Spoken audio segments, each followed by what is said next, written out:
BTV news के प्रस्तुत करता है Patel plywood door and hardware, Harimangalam lawn के सामने, गोंदिया रोड, बालाघाट।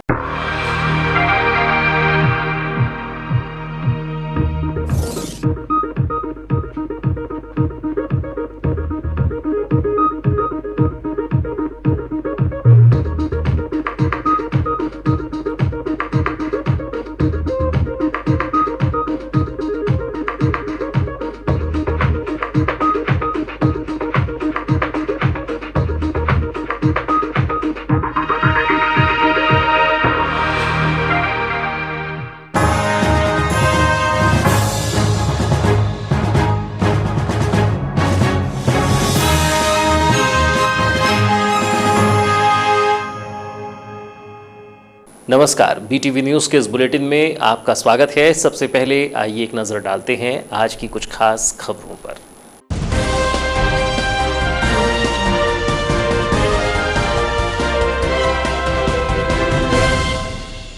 प्रशासन ने की घरों में ईद मनाने की अपील, मुस्लिम बाहुल्य क्षेत्रों में बढ़ाई सुरक्षा व्यवस्था, अंजुमन एवं समाजजनों से ईद की तैयारी पर हुई चर्चा, ईद की नमाज के लिए मस्जिदों में 7 को अनुमति। इंसानों के साथ ही पशुओं में वायरस का प्रकोप, श्वान में फैल रहा पार्वो वायरस संक्रमण, पालतू और आवारा श्वान हो रहे हैं संक्रमण का शिकार, समय पर इलाज न मिलने से होती है श्वान की मौत। 3 वर्षों से जलभराव की समस्या जस की तस, तेज बारिश के बाद सड़कों पर बहता है गंदा पानी, घरों में पानी घुसने से रहवासी हो रहे परेशान, प्रशासन की जल निकासी के दावों की खुल रही पोल।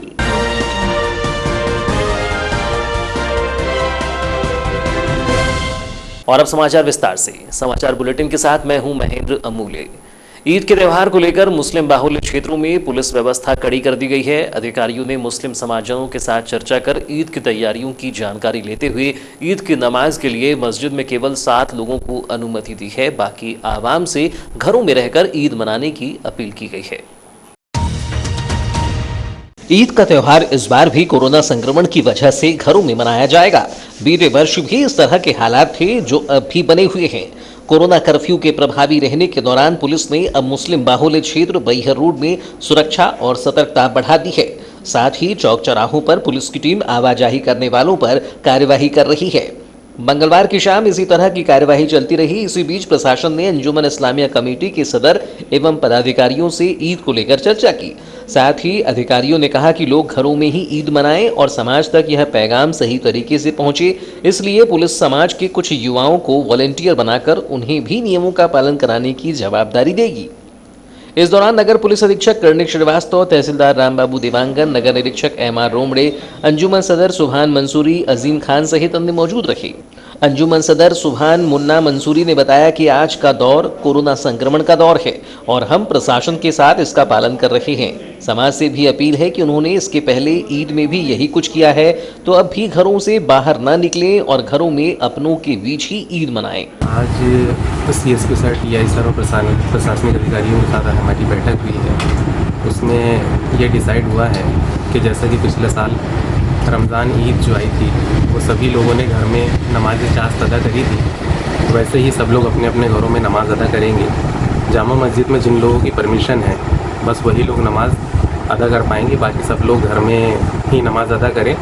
और मेरी भी गुजारिश है, यानी भरपूर गुजारिश है कि आज के जो हालात हैं, हालात अच्छे नहीं हैं और अगर घर पे नहीं रुके तो आने वाला जो वक्त है वो हमारे लिए बहुत ज़्यादा ख़तरनाक हो जाएगा। हो सकता है हम तीसरी स्टेज में आ जाएं और दूसरे देशों की तो स्थिति इतनी ख़राब हो गई है और हम हिंदुस्तान में रह रहे हैं, यहाँ उतनी अच्छी हमारे पास में सुविधाएं नहीं हैं। फिर भी अल्लाह का करम है कि अभी जो कंडीशन है वो बहुत बढ़िया है। अभी जो इसका जो ग्राफ है थोड़ा सा कम हुआ है। हम कुछ दिन अगर और घर में अगर रह जाए, स्टे फ्रॉम होम जो है उसको अगर हम उसका पालन कर ले, गवर्नमेंट की जो गाइडलाइन है उसका पालन कर ले, तो हम 3rd स्टेज में नहीं जाएंगे और ईद तो इंशाल्लाह आगे भी आएंगी। हम इसके बाद में फिर से और अच्छी खुशियों के साथ में अपने भाइयों से, दोस्तों से, सबसे मिलकर के ईद मना लेंगे। लेकिन अभी का जो समय है हमको घर पर ही रहना पड़ेगा। सीएसपी कर्णिक श्रीवास्तव ने बताया कि ईद को लेकर चर्चा की गई है और ईद के मद्देनजर सुरक्षा व्यवस्था बनी रहेगी। उन्होंने अपील की है कि ईद में कोई भी घरों से बाहर न निकले और नियमों का पालन करें। देखिए, ये हमने अंजुमन कमेटी के सदस्यों को आज बुलाया था। जैसा कि आप देख रहे हैं यहाँ पर अभी कोरोना के मद्देनज़र कोरोना कर्फ्यू लागू है, लेकिन फिर भी बैयर रोड जहाँ पर हमारे अपने ज़िले की मेन मस्जिद लोकेटेड है, यहाँ पर थोड़ा सा आवागमन ज़्यादा देखने मिल रहा था। इस संबंध में ही एक समाज के जो अंजुमन कमेटी जो रिप्रेजेंट करती है समाज को, उनको बुलाया गया था और उनसे यही उसमें एक निवेदन किया गया और आपस में मिलकर डिसीजन लिया गया कि हम समाज के ही कुछ लड़कों को ये एक वॉलंटियर के रूप में यहाँ पर नियुक्त करेंगे और वो वॉलंटियर जो हैं वो लोगों को समझाइश देंगे घर पर रहने की। और इस समय त्यौहार के टाइम पर भी जो है, ईद पर भी वो बाहर ना निकलें, यही उनसे लोगों से रिक्वेस्ट करेंगे, जिसमें समाज के लड़कों का योगदान रहेगा। और उसी प्रकार अंजुमन कमेटी के जो अध्यक्ष हैं उन्होंने भी हमारा इसमें सहयोग करने के लिए बिल्कुल वो मान गए हैं और उन्होंने भी इसमें समाज से अपील भी वो कर रहे हैं कि लोग घर पर रहकर ही ये त्यौहार मनाएं और यहाँ किसी भी प्रकार का आवागमन और मिलना जुलना या भीड़ बढ़ाना ना करें। नमाज के लिए कितने लोग की परमिशन है? देखिए, नमाज में अंजुमन कमेटी ने ही डिसाइड किया है कि 7 से 8 लोग वहाँ पर उपस्थित रहकर नमाज़ पढ़ेंगे। जैसा पहले होता रहा है कि वहाँ पर पूरे समाज के लोग आके नमाज़ पढ़ते हैं, वैसा इस बार कोरोना के मद्देनज़र वो नहीं होगा और सिर्फ जो अंजुमन कमेटी वाले 7-8 सदस्य हैं वही नमाज़ पढ़ेंगे। घातक वायरस के प्रकोप से जहां मनुष्य परेशान हैं, वहीं मूक पशुओं पर भी वायरस के संक्रमण का खतरा है। इसके पूर्व जहां मवेशियों में लंपी वायरस ने कहर बरपाया था, वहीं अब कुत्तों में परवो वायरस तेजी से फैल रहा है। संक्रामक बीमारी का असर मनुष्यों के साथ ही अन्य जीवों की जान के लिए भी खतरा बना हुआ है। कोरोना वायरस महामारी से जहां इंसान परेशान है, वहीं अब कुत्तों में पार्वो वायरस का इन्फेक्शन फैल रहा है। जिला पशु चिकित्सालय में पालतू कुत्तों को लेकर लोग पहुंचने लगे हैं, जिनके पशु इस संक्रामक बीमारी का शिकार हो रहे हैं। पशु चिकित्सक का कहना है कि पार्वो वायरस संक्रमण प्रमुखतः कुत्तों और बिल्ली के संक्रामक बीमारी का संक्रमण है। हालांकि मनुष्यों में इसके विस्तार के संकेत नहीं मिले हैं, फिर भी डॉक्टर सतर्कता बरतने की सलाह देते हैं। पशु चिकित्सक डॉक्टर घनश्याम परते ने बताया कि पार्वो संक्रमण 1 से 1.5 वर्ष तक के श्वान में फैलता है, जिसके लिए वैक्सीनेशन कराना जरूरी है। अगर समय पर उपचार नहीं मिले तो श्वान की मौत भी हो सकती है। इसके लक्षण के बारे में उन्होंने बताया कि संक्रमण होने पर पशु खाना पीना बंद कर देता है, उल्टियां होती हैं और इसका सर्वाधिक असर आंतों में होने से उपचार के अभाव में श्वान की मौत भी हो सकती है। देखिए, डॉग्स में अभी लगभग पिछले 1-1.5 महीने से लगभग बीमारी चल रही है, जिसको हम लोग पार्वो वायरस इन्फेक्शन कहते हैं। और वो जैसा कि नाम ही स्पष्ट है, उसका पार्वो वायरस जो रहता है वो इन्फेक्ट करता है। प्रमुख रूप से डॉग्स में पाया जाता है। डॉग्स भी जो छोटे बच्चे रहते हैं उनमें ज़्यादातर पाया जाता है। 2 साल के बाद सामान्यतः इसका इन्फेक्शन कम हो जाता है और इससे बचाव के लिए बेहतर तरीका ये होता है कि लगभग 1.5-2 महीने की जब उम्र रहती है इनकी, उस समय इसका वैक्सीनेशन कराया जाता है।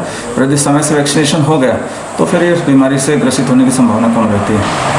सर, ये वैक्सीनेशन यहीं वेटनरी हॉस्पिटल में ही करवाया जाता है? हॉस्पिटल बाहर भी इसको करवाते हैं? नहीं, वैक्सीनेशन हम लोग यहीं करते हैं, हॉस्पिटल में ही करते हैं, या तो प्राइवेट में बाहर से भी करते हैं। लेकिन ये मार्केट में गवर्नमेंट में सप्लाई नहीं है, तो स्वाभाविक हितग्राहियों को मार्केट से परचेस करके लेकर आना पड़ता है। सर, किस प्रकार के लक्षण रहते हैं जिससे ये पता चले कि इस प्रकार का वायरस से इन्फेक्टेड है? देखिए, शुरुआती तौर पे तो एक इस पशु का जो अपना श्वान है उसमें लगभग खाना पीना बंद कर देता है, खाना कम कर देता है। दूसरी चीज़ पतली लेटरिन करता है और पतली लेटरिन के साथ साथ अक्सर खून वाली लेटरिन होती है। दूसरी चीज़ अक्सर कर उल्टी भी होती है इस पशु में, मतलब कि खाना नहीं खाएगा और बाई चांस जो भी आपको भी थोड़ा सा भी खिलाए तुरंत उल्टी कर देता है। वायरस और संक्रमण को लेकर पहले दौर से हमने देखा है कि मवेशियों में लंपी वायरस का प्रकोप फैला और इसके बाद बर्ड फ्लू से पक्षियों की मौत होने लगी और अब कुत्तों और बिल्लियों पर पार्वो वायरस घातक प्रहार कर रहा है। देखा जाए तो मनुष्य ही नहीं बल्कि मूक पशु भी संक्रामक बीमारियों का शिकार हो रहे हैं। संक्रामक बीमारी का ये कहर कब थमेगा, कोई नहीं जानता।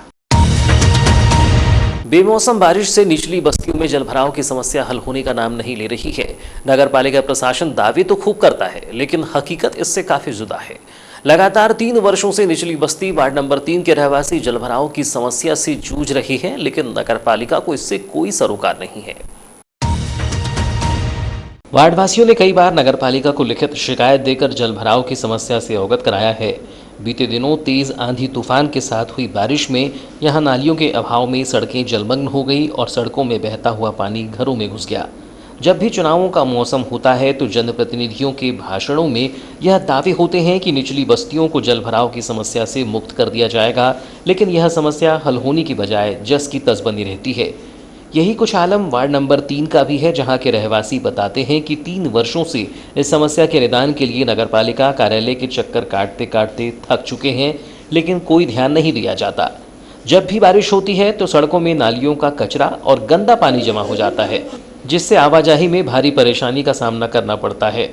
यही नहीं, नालियों का गंदा मलबा सड़क पर पड़ा होने से दुर्गंध बनी रहती है और बीमारियों का खतरा भी कुछ कम नहीं है। मैं बताना चाहता हूँ कि ये जो रोड है वार्ड नंबर 3 गड्ढे मोहल्ले की रोड है, वहाँ से लेके यहाँ तक गड्ढे ही गड्ढे, और यहाँ पर बारिशों के टाइम में जब पानी आता है तो घुटने तक भर जाता है। तो इसकी शिकायत करने और इसको बनाने के लिए हम नगर पालिका के CMO साहब के पास गए थे। कम से कम 3 से 4 साल से जा रहे हैं, तो वो बोल रहे हैं 2 साल से कि ये रोड सेंक्शन हो गई है, ये मतलब जल्दी से इसका काम होगा, लेकिन अभी तक उसका कुछ अता पता नहीं है। मेरे को तो ऐसा लग रहा है कि वार्ड नंबर 3 और वार्ड नंबर 4 को अलग ही कर दिए।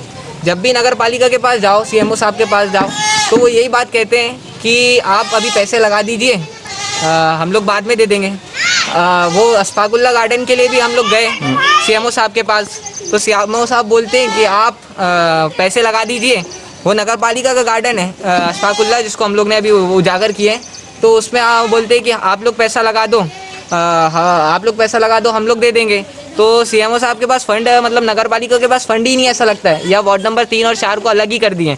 तो और वो मस्जिद गरीब नवाज के पास पूरा घुटने तक हमेशा पानी भरा हुआ रहता है। तो हम लोग भी 3 से 4 साल से वो मस्जिद के लिए जा रहे हैं कि वहाँ से पानी हटाए। एक मैडम आई, उनने बहुत सारी चीज़ें इंग्लिश में बोली और कि हो जाएगा सब चीज़ हो जाएगा करके। उसके बाद वो भी आखिरी में बोलती हैं कि आप लोग पैसा लगा लीजिए, हम लोग करा देंगे। तो ये कौन सा नया है? यहाँ पर लोग ऐसा लग रहा है कि यहाँ पर इंसान नहीं रहते, उन लोगों को लगता है यहाँ पर जानवर रहते हैं। जो इस तरीके से यहाँ पर हालात है, आप यहाँ पर कभी भी कुछ भी हो सकता है। मतलब कोरोना संक्रमण को फैलने से रोकने के लिए जिले में 17 मई तक कोरोना कर्फ्यू लागू किया गया है। जिले में कोरोना संक्रमण की चेन को तोड़ने के लिए कोरोना कर्फ्यू का कड़ाई से पालन कराया जा रहा है, लेकिन कोरोना कर्फ्यू के दौरान जिले में अधिकांश व्यापारियों के द्वारा अपने प्रतिष्ठानों को नियमों के विरुद्ध खोलकर अपना कार्य किया जा रहा है, जिसका हर्जाना भी इन दुकानदारों को भुगतना पड़ रहा है। इसी कड़ी में 11 मई को जिले भर में राजस्व विभाग के द्वारा लगभग 16 दुकानों को सील करने की कार्यवाही की गई है, जबकि बालाघाट नगर मुख्यालय में संचालित एक सैलून दुकान के संचालक पर FIR दर्ज की गई है।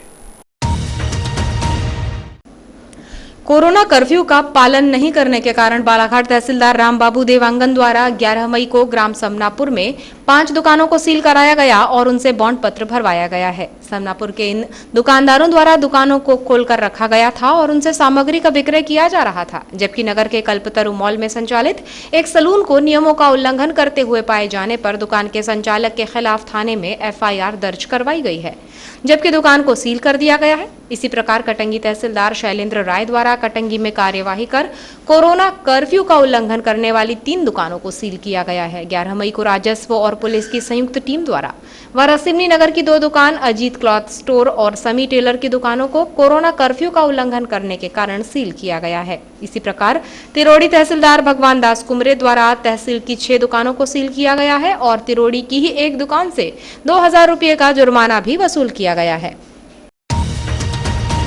रीवा इतवारी ट्रेन से इलाज कराने नागपुर जा रहे एक होमगार्ड सैनिक की ट्रेन में तबीयत बिगड़ने के बाद उसे उपचार के लिए बालाघाट स्टेशन में उतारा गया तो उसकी मौत हो गई। होमगार्ड सैनिक सतना निवासी था, जिसका इलाज नागपुर में चल रहा था, लेकिन वहां पहुंचने के पहले ही उसने दम तोड़ दिया। मंगलवार की तड़के रीवा से इतवारी को जाने वाली एक्सप्रेस ट्रेन बालाघाट स्टेशन पहुंची, जहां यात्रा कर रहे चंद्रशेखर पिता दुर्गा प्रसाद दुबे 55 वर्ष निवासी जवाहर नगर सतना की तबीयत अचानक बिगड़ने की जानकारी ट्रेन में सवार यात्रियों ने बालाघाट रेलवे पुलिस को दी, जिसके बाद रेलवे पुलिस ने उसकी हालत देखते हुए उसे बालाघाट में उपचार के लिए ले जाने कहा। बता दें कि ट्रेन के S2 कोच में सवार यह होमगार्ड सैनिक अचेत अवस्था में था, जो बताया गया कि नागपुर में इलाज के लिए जा रहा था, लेकिन उसकी तबीयत बिगड़ने पर उसे बालाघाट स्टेशन में उतारा गया और 108 एम्बुलेंस को बुलाकर अस्पताल में भर्ती कराना चाहा, लेकिन एम्बुलेंस के चालक ने उसे देखा तब तक उसकी मौत हो चुकी थी। सतना होमगार्ड कमांडेंट को इसकी सूचना मिलने पर उसने रेलवे पुलिस बालाघाट से संपर्क किया, जिसके बाद उक्त मृतक होमगार्ड का शव ASI उइके ने सतना पहुंचाने की व्यवस्था की। लांजी क्षेत्र में इन दिनों किसान धान व्यापारियों को रबी की फसल की धान विक्रय बड़े पैमाने पर कर रही हैं, लेकिन कुछ व्यापारी किसानों की धान खरीदी में ही गड़बड़ी कर मुनाफा कमाने के चक्कर में दिखाई दे रही हैं। वैसे भी किसानों को वर्तमान में धान का मूल्य अधिक नहीं मिल पा रहा है, उस पर तुलाई में भी गड़बड़ी कर दोनों तरफ से पैसे कमाने के चक्कर में ध्यान व्यापारी नजर आ रही हैं। इसी प्रकार का एक मामला लांजी क्षेत्र के अंतर्गत ग्राम चिचोली में सामने आया है। जानकारी के अनुसार यहां धान व्यापारी छत्रपाल लिल्हारे के द्वारा किसानों की धान खरीदी की जा रही थी, जो कि इलेक्ट्रॉनिक मशीन वजन कांटे से धान के कट्टे तौले जा रहे थे। 9 मई की शाम के समय जब छत्रपाल लिल्हारे और उनके साथी के द्वारा चिचोली में संतोष नगपुरे के घर में धान तौली गई तो कट्टे पीछे से 3 से 5 किलो का फर्क आ रहा था, जिसकी शिकायत सर्वप्रथम पुलिस थाना बहेला में किए जाने हेतु वे गए हुए थे, लेकिन बहेला पुलिस के द्वारा उक्त प्रकरण खाद्य विभाग को बताने के लिए कहा गया। इसके बाद शिकायतकर्ता संतोष नगपुरे के द्वारा 10 मई को तहसीलदार लांजी को शिकायत की गई, जिसके फलस्वरूप तहसीलदार लांजी के द्वारा मंडी निरीक्षकों को ग्राम चिचोली जांच के लिए भेजा गया, जहां मंडी सहायक उप निरीक्षक वासुदेव बढ़ई और आकाश ठाकुर जांच के लिए पहुंचे और आवश्यक कार्यवाही की। धान की तुलाई में गड़बड़ी को लेकर जब जांचकर्ता मंडी सहायक उप निरीक्षक आकाश ठाकुर और वासुदेव शिकायतकर्ता के निवास पहुंचे, जहां 31 कट्टे धान रखी गई थी और धान को दोबारा तौलाया गया। इस दौरान ग्राम के सरपंच विजय मस्करे, ग्रामीण धीरन माहूले के समक्ष धान तौली गई तो 31 कट्टे धान में करीब 15 क्विंटल 85 किलो 500 ग्राम धान था और एक दिन पूर्व व्यापारी के द्वारा धान तौला गया तो उक्त धान 15 क्विंटल 44 किलो और लगभग 41 किलो 500 ग्राम का फर्क था, जबकि उपस्थित किसानों के द्वारा ये भी बताया गया कि फसल कटने के बाद से रखा हुआ धान दिन प्रतिदिन कम होने लगता है। लगभग 200 से 300 ग्राम धान सूख जाता है, लेकिन यहाँ तो 41 किलो 500 ग्राम धान ज्यादा हुआ, जो कि साफ तौर से जाहिर करता है कि 9 मई को धान तौलने में गड़बड़ी हुई है, जिससे किसानों पर सीधी मार है। मामले में शिकायतकर्ता संतोष नगपुरे ने कहा कि मेरे द्वारा तहसीलदार महोदय को शिकायत की गई थी कि व्यापारी द्वारा धान खरीदी में गलत तुलाई की जा रही है, जिससे हम सभी सीधे तौर पर नुकसान उठा रहे हैं। तहसीलदार महोदय के द्वारा उक्त जांच कड़ाई से निष्पक्ष रूप से की जाकर गड़बड़ी करने वालों के विरुद्ध कार्यवाही की जानी चाहिए, ताकि इस प्रकार व्यापारी किसानों को ठग ना सके। तो ये थी अब तक की खबरें। नई खबरों के साथ एक बार फिर हम हाजिर होंगे, तब तक के लिए दीजिए इजाजत। नमस्कार।